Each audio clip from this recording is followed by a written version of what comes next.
But this so-called Inyamuri,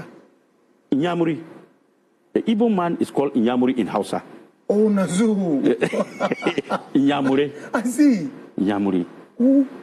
Because of their ways, the Hausas have given them that name called Inyamuri. They don't like them. Go out there and go and do investigation and see all the prostitutes there. See whether you see a Yoruba woman. Make inquiries and see whether you see a Hausa woman there. The people you see there are all Igbo girls. And then stay in your country. Nigerians and other nationalities. If you are here illegally, you must leave Ghana. Yes. You must leave Ghana. Ghana is not safe. We will deal with you people in our own ways. Then stay in your country. This morning, I got a call from the Nigerian youth president, student president. He even told me anywhere I want, if I want to call them, they are ready to come. Because they don't want what the Igbos are doing. They don't want what the Igbo man is doing. Who is Hassan Ayariga? And did he just import ethnic bigotry against Igbos from Nigeria into Ghana? When you see a trending movement, however emotionally appealing it might seem, do not just jump on it. Ask critical questions, do proper findings, analyze it logically and without irrational emotions. Find out if jealousy and envy is the main issue. Make sure you are not projecting your frustration or feelings of inadequacy on others, and in this case, on the foreigners. It would have been a different conversation if it was just Mr. Hassan Ayariga versus the Igbo king in Ghana. But from those clips, you can see clearly that he referred to the Igbo people in general. You saw him refer to the Igbos as Inyamiri. Inyamiri is a derogatory term that some people of the northern part of Nigeria used to refer to Igbo people. And this is due to historical tensions and ethnic conflicts. He also lied that the trafficked Nigerian women engaging in prostitution in Ghana are all Igbos. If you visit the page of a man called TheReal_2Flash on TikTok, you will see this man interviewing some of the Nigerian women in Ghana that are on the streets. And you will see that from the people that he is interviewing are from all over Nigeria. There are Igbo women, Yoruba, Edo, Akwa Ibom, Benue, and so on. There are even people from the same north that Mr. Hassan is linked to. So who is Mr. Hassan?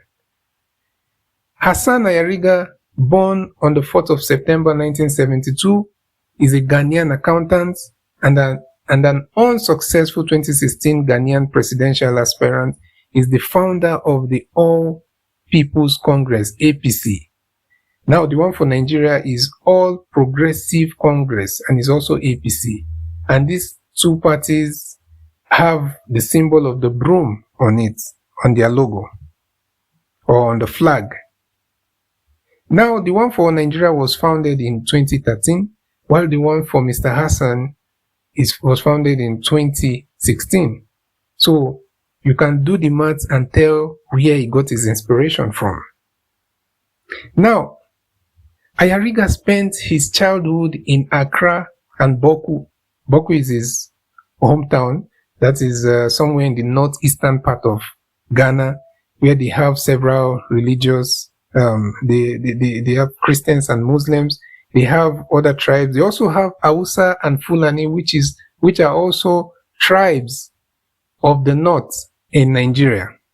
He attended Ghana Secondary School in Tamale, and then in Nigeria, he attended Barewa College in Zaria, but did not earn a degree in Barewa. He eventually studied accounting at the London School of Accountancy, yet likewise, neither did he acquire any degree there.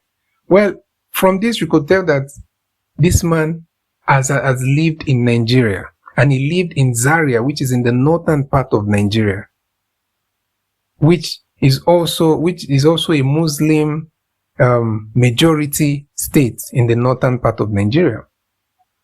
So the link is beginning to make sense. And it's not about religion. It's not about religion. It's just about the truth. His political disqualification. 2 months before the 2016 Ghanaian general election, Charlotte Osei, the chairman of the Electoral Commission of Ghana, announced that 13 presidential candidates, including Hassan Ayariga, had been disqualified from standing as presidential candidates in the December elections due to problems with the nomination documents they filed with the commission. Now, the question is, the same Mr. Ayariga that is talking about crime and criminality of people is having a case or was disqualified from running in his own country. So imagine a pot calling kettle black, and even the kettle you're calling black is propaganda. Now, another question is, why did he choose the route of discrimination, bigotry, and ethnic profiling of Igbos in Ghana, knowing full well that there is no such thing as Igbos being the ones doing all the crimes in Ghana? Is it because he's a Muslim and from the northern part of Ghana, or is it because he lived in Zaria, in a Muslim majority state in northern Nigeria, where there's already that anti-Igbo sentiment among some people? I think it's the second one. It has nothing to do with religion, like I said. It's just about ethnic bigotry that he imported from Ghana, or from Nigeria to Ghana. It's an imported hatred. It's quite unfortunate that that is one of the things he came back to Ghana with from Nigeria.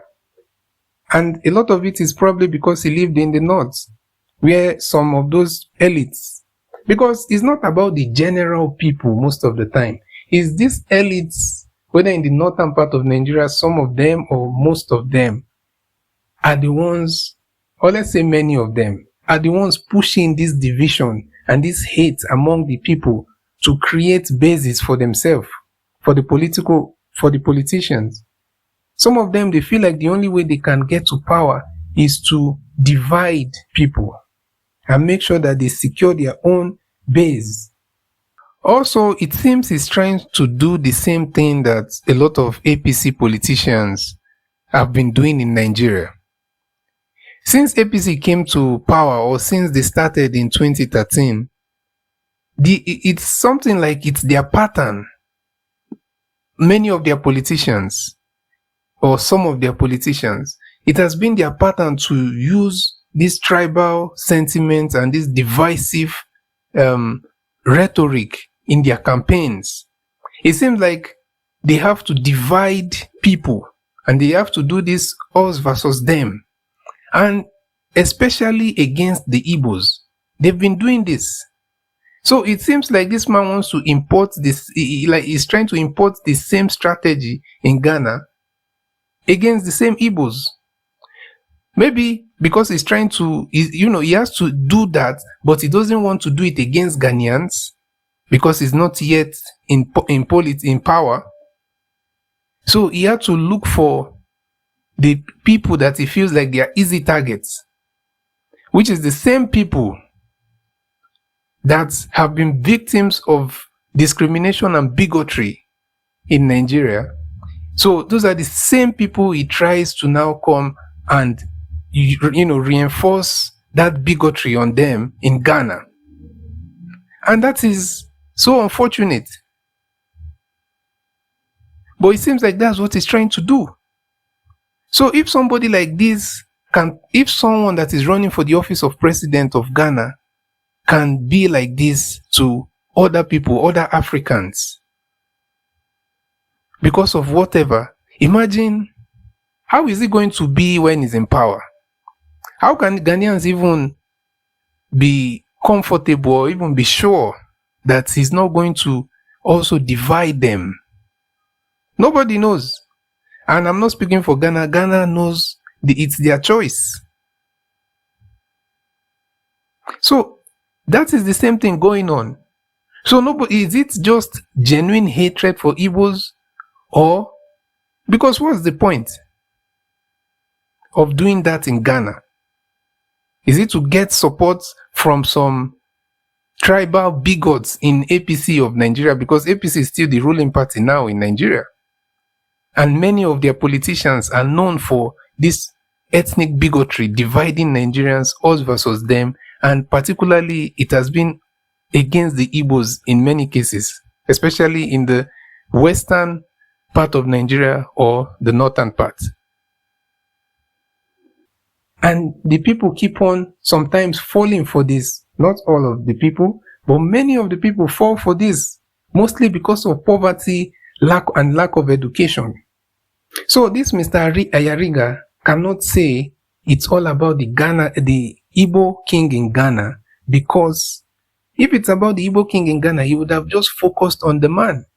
But in the same interview, this man spoke about how they don't like the Igbos, how they don't like them in Nigeria, that he was trying to put that, not in Nigeria, there's this alliance that has mostly been seen in the political space between the northern Nigeria political elites and the Yoruba, which is the western Nigeria political elites. So he's still speaking from that perspective. He's trying to create that impression that they always use also in Nigeria, that we are together, we, the northern people and the southwestern people. It's not about the people though. It's about the elites trying to fight for their own selfish interests. So that's the same thing he's trying to do. But people that don't know won't understand. It's not about Igbos or crime, because that Igbo king in Ghana is still walking free. If he has done something against the law of Ghana, if he's found guilty, the man will not be walking free.